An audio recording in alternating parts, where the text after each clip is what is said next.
Okay,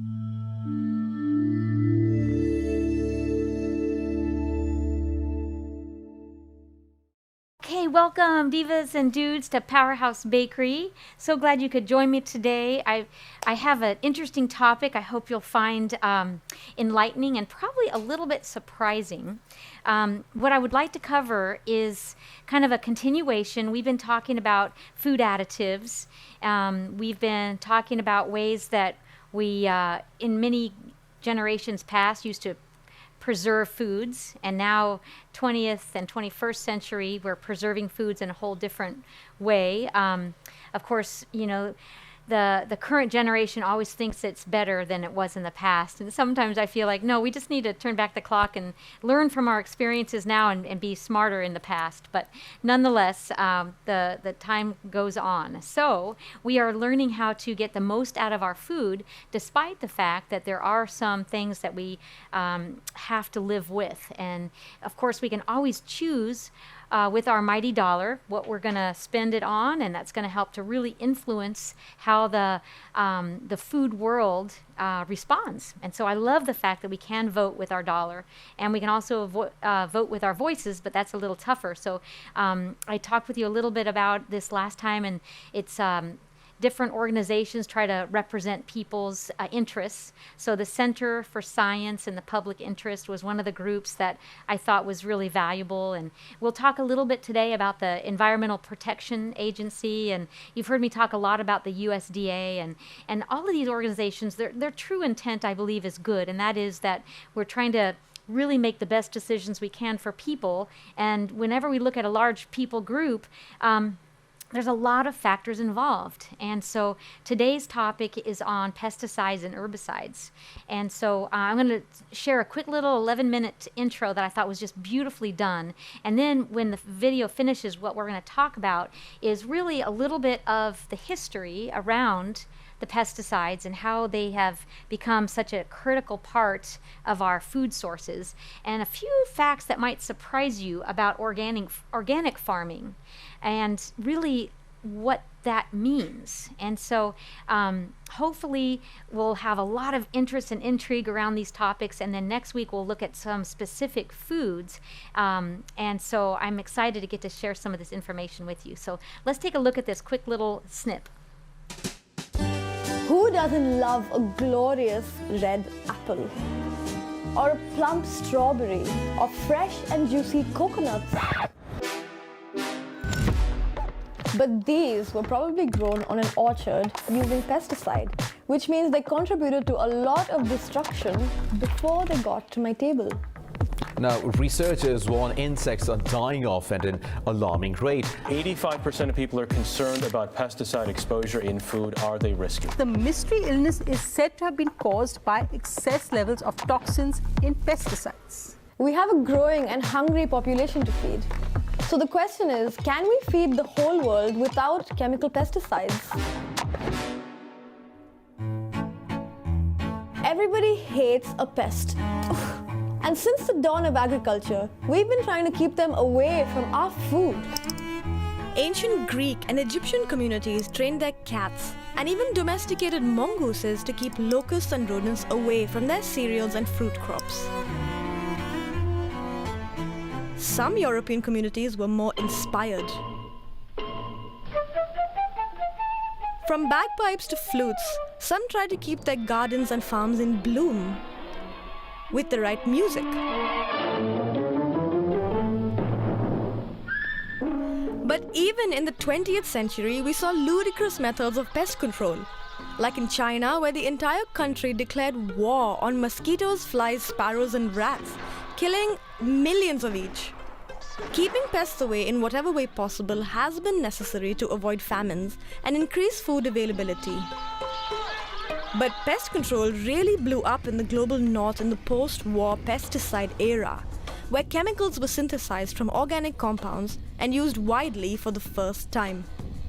This was a huge leap forward as crop yields shot up and the developing world had its so-called Green Revolution.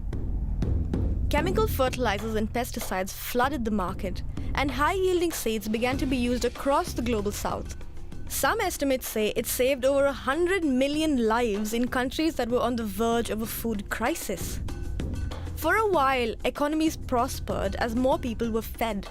It seemed like a magical solution had been found. Lately, however, this method of farming has seen a lot of critics.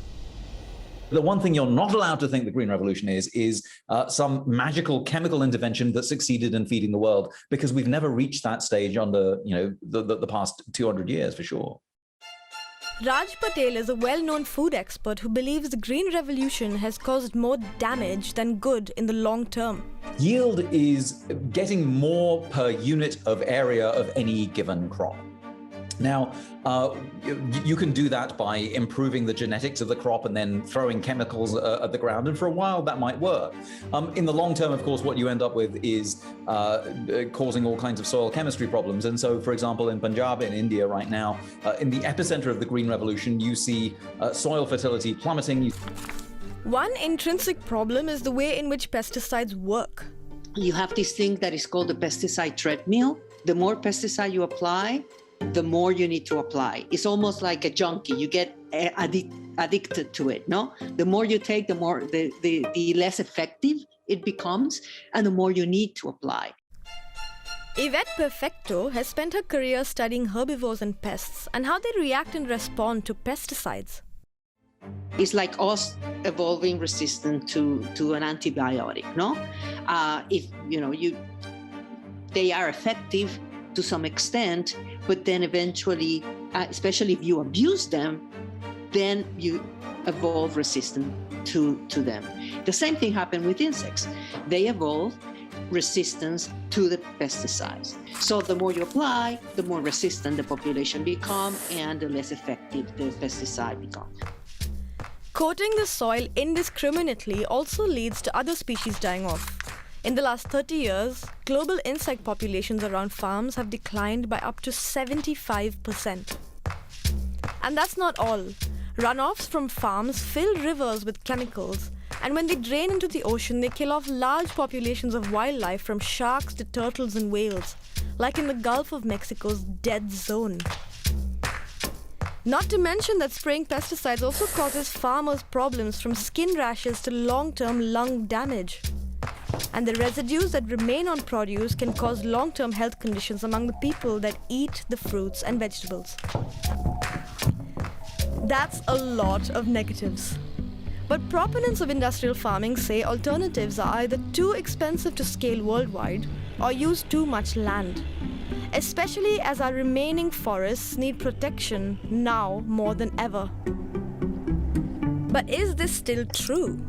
Organic is the umbrella term for anything grown without chemical pesticides. Regulation for what is and isn't organic vary by country, but generally fall in line with natural biological systems and protecting water, soil, air, and biodiversity. Organic farming methods can include introducing natural predators to keep pests away, or growing multiple crops to improve soil health, and even using organic pesticides that are generally less toxic than chemicals. This does lead to more land needed for agriculture and less yield overall. The jury's still out on whether organic food is actually much more nutritious. But what is certain is that organic vegetables contain far fewer pesticide residues and are therefore healthier. But there are a lot of grey areas. Organic farms can be small scale and cater to local communities, or they can be large and industrial, transporting food over large distances, sometimes overseas. So not all organic farms mean local and happy and pure. With so many ifs and buts, how do the two compare? We had looked at 40 years of all the studies done comparing organic with conventional farming. Reginald and his team found that while conventional farms produce 10 to 20% higher yields, organic farming is not only better for the environment, but, and most surprisingly, it was more profitable, significantly so. And part of that reason is because organic farmers get a premium for their food. They get more money for their food. Over that 40-year period between 1975 and 2015, the premium averaged about 30% more. This high price of organic food can't be ignored though. Eggs cost up to 3 times more in Germany, where I live, for example. Organic milk is double the cost of conventional milk. But at the moment, of all the farmland around the world, the share of completely organic farms is just 1.5%. As this grows, the price of organic produce is expected to fall to make organic food more accessible. In fact, prices have already largely started to fall in the last 10 years around the world. But do we need to cut down more forest, or can organic yields sustain the world?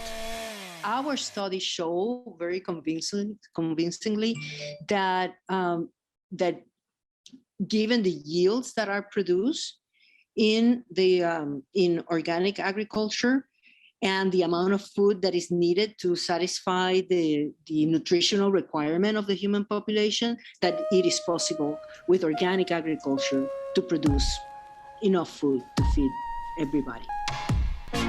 Many other studies have come to the same conclusion, but with one major caveat: our diets. If people ate only vegan food, 100% of the population could be fed on organics using just the land we already farm on. Vegetarianism would give this a 94% success rate, and a Western-style meat-heavy diet gives this a 15% chance. There is another big factor as well: inefficiency. Right now, 1/3 of all the food we produce worldwide gets wasted. And we also basically produce a lot of, I wouldn't call it food, but there's a lot of grain that's produced to feed cars for ethanol or biofuels. A good example of inefficiency of land use is corn. Most corn harvested in the US goes directly to feed animals or to be burned as fuel, while less than 1/10 enters the food system. So in theory, we could feed the world with just organic food, especially with a more plant-based diet and more efficient farming systems. But do we need to get rid of all pesticides? Maybe we don't need to be so radical. And it might be we live with some of these synthetic chemicals, but we use them just to tweak. We use them in very small amounts. We use them more as a last resort. Around the world, more and more farmers are integrating their farms, growing organic crops with pesticide only when needed, or targeting certain crops rather than flooding fields with chemicals. So the question is, what can we do as conscious consumers? Your fresh produce, buy them more locally, know your farmer. They tend to be organic. Governments are going to support farmers. They need to incentivize good farming practices. Say for growing cover crops, they should be supported for longer crop rotations to help them do it. They should be supported to convert to these more integrated and organic systems. The best thing that you can do as an individual is to join a movement. Whether that movement is the International Peasant Movement, La Via Campesina, which has hundreds of millions of landless workers, farmers, peasants, and supporters around the world, or whether it's some of the other movements making dramatic calls for systemic change in the way that we operate. The movement to ditch chemicals is growing. And between farmers, consumers, and the state doing their bit, we could one day make these cheesy, happy farms a reality. Of course, no apples were wasted in the production of this. For more such videos, subscribe to our new channel. Well, so what'd you think? Kind of surprising, I think. Anything jump out at you real quick?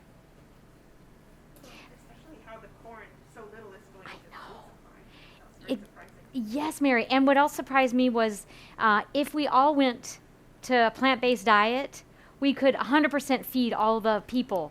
That's a mind blower to me, that we are using so much of our crops to feed animals that then increase the pollution. I mean, so I could see how people could really get fanatical about this whole idea, because it seems like it would be such an easy fix to, go this direction. But then you imagine trying to get the American people, or of course, people all over the world, to buy into this, when you almost have to think long term, not just, my week, my month, my, Tuesday night dinner. So it's really, I think, an exciting thing to realize.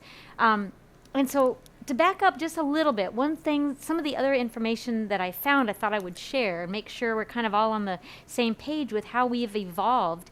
The little video did a great job to kind of give us this history of, what people have tried in the past to avoid having pests ruin their crops, because farmers can, of course, lose 20, 40, 80% of their crop, depending on, what bug or what even fungus has invaded. But I think what was really a turn of events was around the 1960s and 70s, when DDT came out. And a lot of us might even remember when this happened. And what we found is that when DDT became something that we understood, and the risks of having this bioaccumulants that are really bad for the ecosystem, it started making this whole new mindset, which is where we are now, in that people are going against chemicals.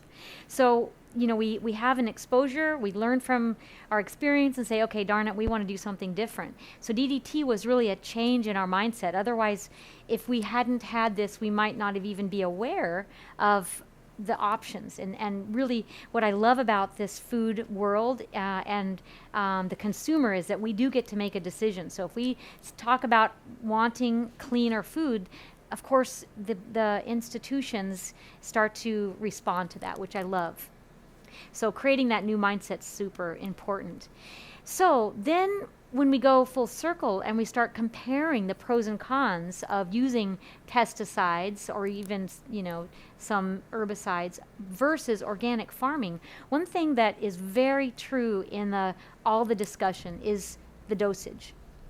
So when the EPA decides to look at safety, and we've seen this even with the ingredients that are put into our food, it's always about, well, how much exposure is too much? Something that I learned in this research was there's a 25-year study going on with the farm workers. I mean, who is more susceptible to exposure to these chemicals than the folks that are really working, right in it? And I was expecting it to show an increase in cancer, but no, it didn't. It showed an increase in some diseases, specifically thyroid disease and rheumatoid arthritis, which I was surprised at. I thought, surely these nasty chemicals are going to be, causing cancer, but we have not found that in this long-term study, that we're really trying to understand the effects. Now, again, the strength of the products is also a big issue. So the dosage, the strength, and then what I mean by half-life is how long does the product stick around. So we learned from DDT that it was so bad because it gets into the soil and it lasts there a long time, and it goes through different stages of the animal kingdom. I don't know if I wrote it up here, but I was reading that when we first started understanding all the negative side effects of DDT, maybe some of you remember, the eggs of the birds wasn't strong enough, and so they kept breaking, and so we had risk of extinction of a lot of the birds of prey because their eggs could not sustain the life cycle of the growing baby chicks. And it was because of the DDT that was in the ecosystem, so the water, the bugs that they ate, the plants that they ate, etc.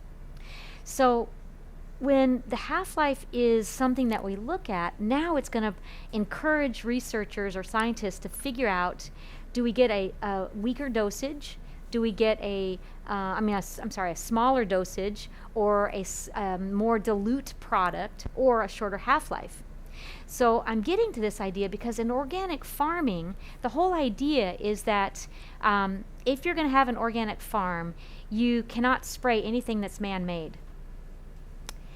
Notice there that I didn't say you couldn't spray anything. And so there's really an interesting set of requirements under the organic farming header. First, what they recommend is crop rotation, meaning that if you get the soil augmented, if you change what you're growing, the bugs will get weaker rather than stronger and stronger. A little caveat there, in my garden I have a huge infestation of grasshoppers. And so I've been researching grasshoppers, and they have a 3-year cycle where they get strong, stronger, strong, and nasty. And I must be somewhere in that 2 or 3 year because they're everywhere and they're eating all of my lantana, so my bees can't eat. You know, it's interesting how these grasshoppers, they live longer than I sure thought, and the larvae go just in the first like inch or so of the ground, so they are able to survive in this 3-year lifespan. Crazy. And we've left our farm pretty natural because I like for all the wild weeds to feed our bees. And so that's why I didn't even really notice this problem until now when it's become, out of balance. So if I were an organic farmer, I would have rotated my crops so then I could have a crop that the grasshoppers didn't like. I haven't figured out what grasshoppers don't like, but right? But that's the idea around the crop rotation. And of course, barrier. We're even seeing this more often now. A lot of the crops are now being grown in a greenhouse.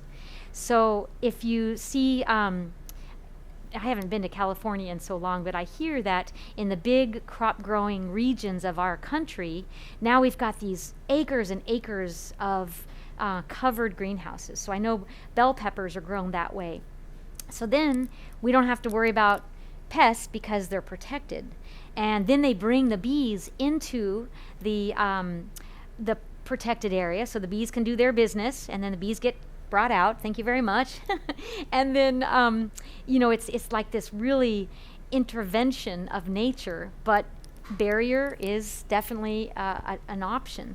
Even on the small farm or small garden, I bet you've done some of these things, when that is to put a net around your tomatoes or some kind of screen to prevent the larger critters. Now, it's not going to stop aphids, but it can certainly stop the birds, and it can stop some other flying insects if you get a small enough net.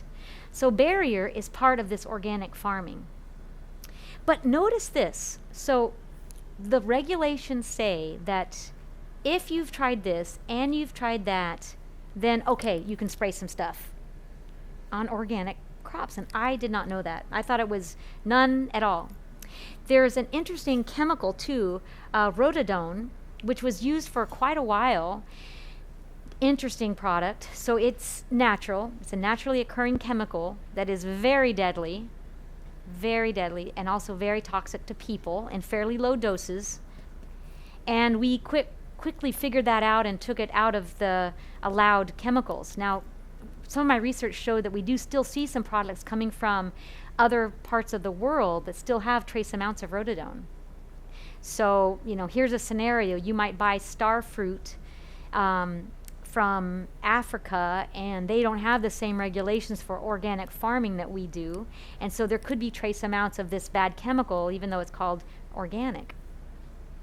Now, in all fairness, the USDA does, their job is to monitor very closely all foods. So, everywhere I read admits that there's no perfect system, but the intention is that the EPA sets up what is a safe exposure limit. And so, in most of the chemicals, it's set very high, like 100 times higher than what the dangerous level is. We say you can't have, so it's really very strict. But if they can't check everything, so that's my concern, and I know that's the fear of the other side of the coin is the USDA really checking all these farmers.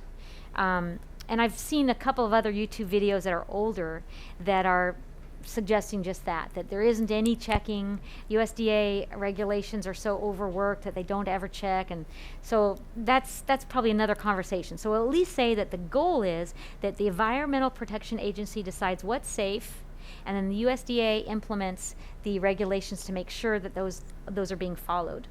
And again, when we look at some of these farmer studies, it's pretty encouraging that they don't get as much toxic exposure as we thought, and we're really seeing that it's better than we thought.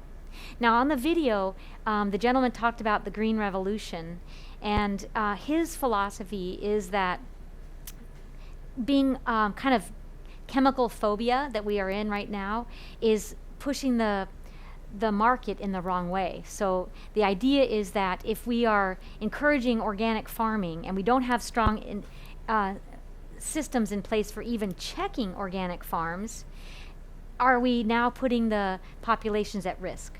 Because the USDA does not check organic products. So their job is to protect products that are normal, so the regular amount. So, we have 1.5% of the farms out there that are going organic. That's a big percentage that is being monitored. And so this whole idea about the Green Revolution, his point is that we're not really protecting this area. And so, the bottom line is we've got great potential, but we also have a lot of work to do to improve our systems of tracking, and also to help the population understand that organic is not free of chemicals. The requirement still is no man-made chemicals. And so the real question is synthetic actually worse than than natural chemicals? Is synthetic worse than natural? This example, the rhododone, would say no.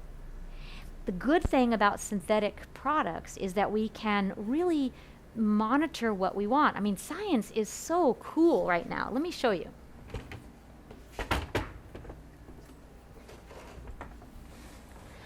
So we're going to hold off this for a minute and look at work in progress. So with the traditionally grown crops, not organic, there's a lot of work in progress. The glyphosate is the one that we know of, right? It's the most well-known Roundup. Everybody's afraid of it. I have a couple of sites that I subscribe to, and I get emails constantly about signing documents to be able to push through tighter regulation on this product. And so this one is the one we know, but we do understand that with some of these better technologies, we're actually making some great advances. And so this paldoxin is one that actually teaches the plant to have a stronger immunity. So it's really working with genetic modification to try to train the plant to have a stronger resiliency against like fungus. Now, one thing that the video brought up that I thought was really good is it's true that resistance does happen. In any living organism, we're always fighting the ability to resist the medicines. What do we know about that for now? Like the viruses, right? We know that a lot of viruses can't be killed by an antibiotic because we're building up resistance. So that's something in organic situations that it's always going to happen.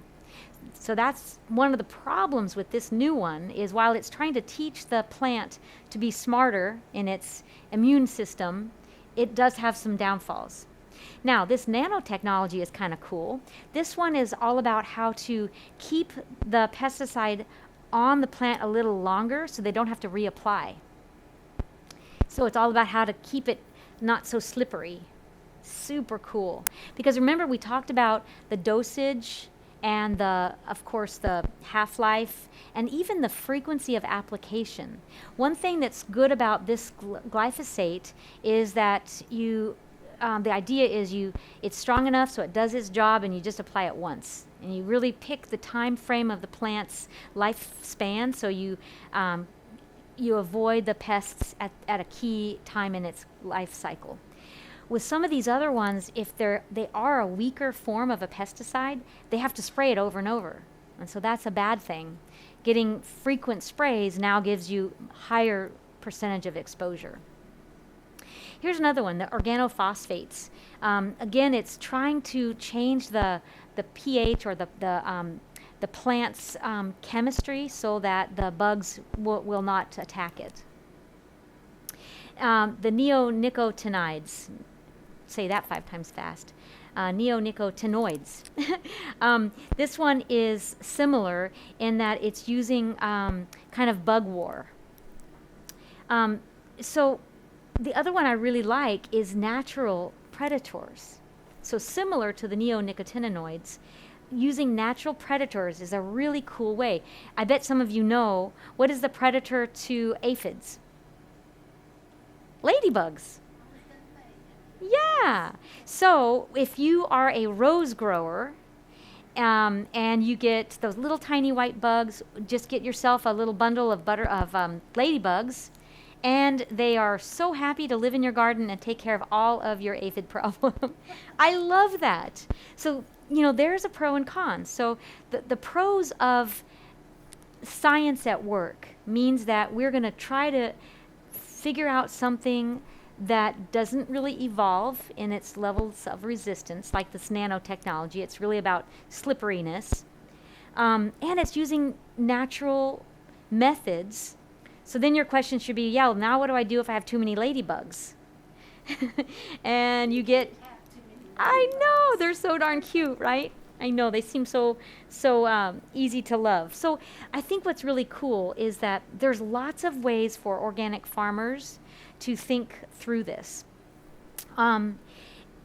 Another one that was kind of scary is that when they were working with synthetics, they found that they did tackle a couple of the big problems, meaning the concentration wasn't an issue, maybe the half-life was as short as possible, and the dosage was pretty small. But then it hurt another group of very important critters, and that's the bees. So we really had to figure out how to find a balance between killing the pests or even the fungus, and of course not hurting the environment, which of course we learned with DDT as well. So, work in progress, something that we know is always an issue with the world of science. It's never a done deal. That's one thing I love about nutrition is it's constantly reinventing, constantly trying to figure out, I mean, in the last 20 years, I've learned so much about vitamin therapy and macronutrient ratios. So it's not going to be any different when we're looking at herbicides and pesticides and how do we feed our population in the safest way possible. I thought it was really cool, too, that many of the speakers really didn't have an opinion when they were asked, is organics healthier than standard? Now, this person on this little video said that they were, because her main comment was there's definitely fewer pesticides on organics. Because remember, they, theoretically have to first try everything before they spray. And when they do spray, they have to do something a little more delicate. We'll hope. But I feel like there's lots that we can do also. So a couple of things I learned that were a little bit of a surprise. One is that running water is key, not soaking. So now I guess you could say, well, if you fill up your tub, this is what I used to do, fill up my sink, and I even put a little bit of dish soap and swirled it around and washed my tomatoes. Now they're saying, no, don't use soap. Just use running water. That gets most of the molecules of the pesticides off. Don't waste your money on the fruit and vegetable cleaners. They don't really help. And then outer leaves. And so when you think about, and we'll talk about the dirty dozen and kind of that list, but again, sometimes that list is kind of thought of as more of a scare tactic because it's not a complete list. It varies hugely from region to region and farm to farm. So the dirty dozen is sometimes a marketing ploy. So for sure, removing the outer leaves, good running water, and then what about the cover crops? This whole idea is for farmers, really, and that is very similar to the crop rotation. And one of the requirements of organic farming is that you have to let your soil kind of recuperate. And so a cover crop is something that you grow that you actually don't even harvest. You just let it grow and let it be labile, and you churn it back into the soil. So again, just like our gut biome, you kind of fortify this organ in our body to help with so many of the immune system cells. Same thing with a crop. If you invest in getting that biome strong in the soil, it will do a better job overall in making a strong plant. A strong plant is less likely to be attacked by bugs anyway, which I thought was kind of cool. And so it also gets more nutrients if you have a cover crop scenario where, say a farmer is going to grow rice, and he grows rice year 1, and then year 2 he changes it completely and does sorghum or maybe even spinach. So completely changing the crop in the soil helps to really rejuvenate the soil. It was talked a little bit about the pesticide treadmill, you needing more and more. And again, that's the same idea, because you almost make your soil so sterile, just like in your tummy, right? If you get too many antibiotics, and now it's completely vulnerable to anything and everything. So same idea with this pesticide treadmill. If we don't do something to help improve the healthy bacteria in the soil, just like our gut, we have problems. Okay, so any questions on that? So I also looked up a couple of other things I thought was interesting for the home gardener. And these are household supplies that I thought would be really fun to share with you. So I'm going to open up my notes because I might forget something, but I bet most of you know about these. Anybody use baking soda for anything in your home? Baking soda and hydrogen peroxide.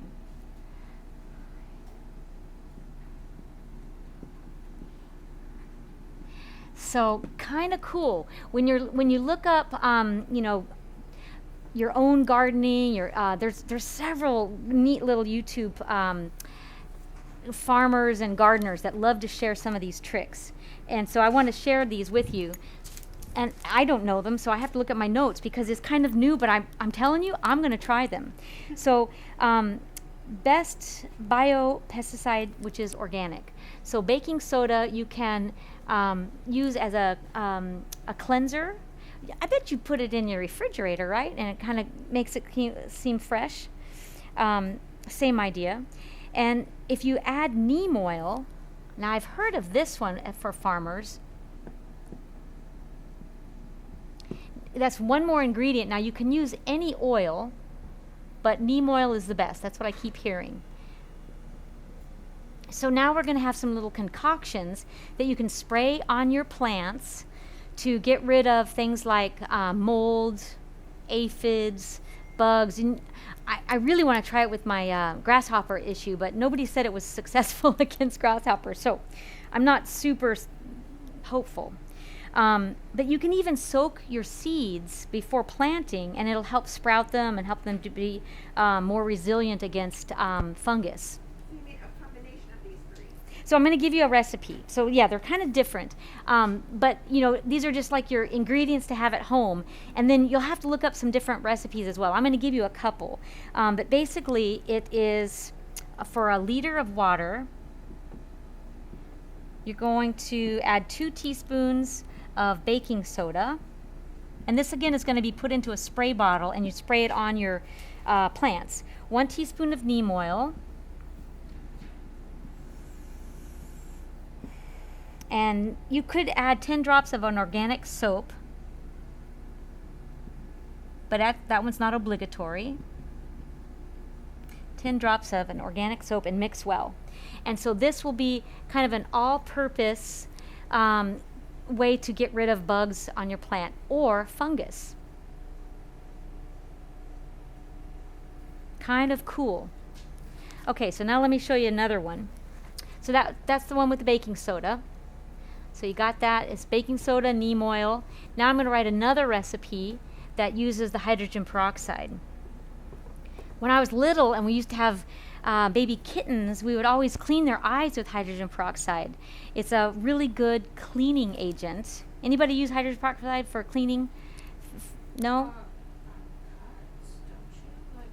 Yeah, for cuts. Yep. So let's see, I want to get this clean up. Hydrogen. So what is hydrogen peroxide? Anybody been to a science class? It's actually just water with an extra oxygen on there. So pretty darn natural, very eco-friendly.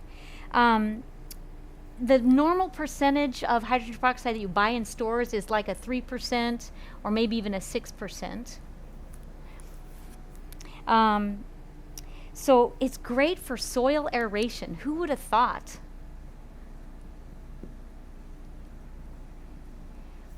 So it's a product that you can spray into your soil to help get air circulating, and of course that makes it a healthier soil. This would be a 1:20 ratio.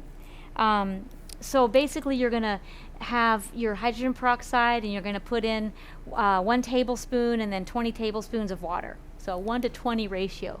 So pretty dilute. And then you can use stronger solutions for other cleaning agents.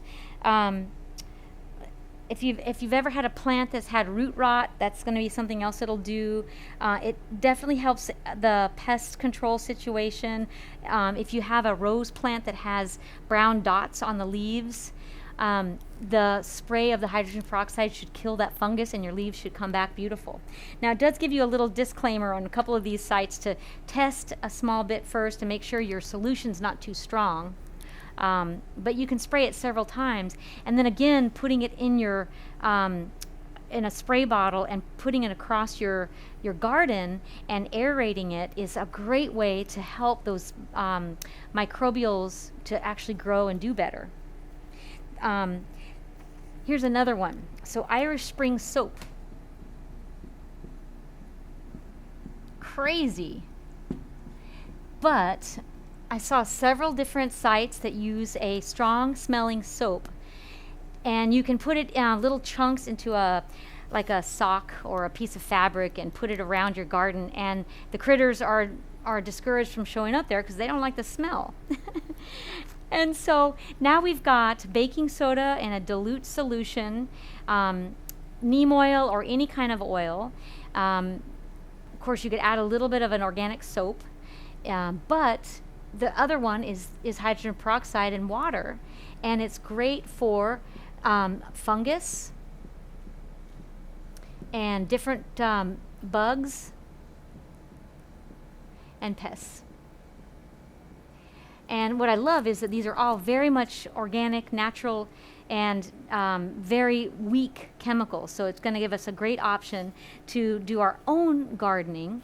And, you know, as much as we can talk about the value of pesticides and herbicides and buying organic, it's really fun to get involved in a community garden so that you can learn from each other, share ideas, and just like I mentioned in the beginning of our class, sometimes going back in time and knowing what we know now and then appreciating or looking at old practices differently really gives us a whole new option of ways to do history better. And you know, I feel like this is something that I'm appreciating more and more as a professional in the nutrition world. Micro farming is truly where our answers lie. It's now also going to help us really vote with our dollar. And so perhaps we'll be able to enjoy better quality crops and more of the farmers markets, and less in the big agriculture that is really encouraged to overuse the soil and overuse the value of the plants in the long term just to get the short-term benefit of, you know, selling this crop.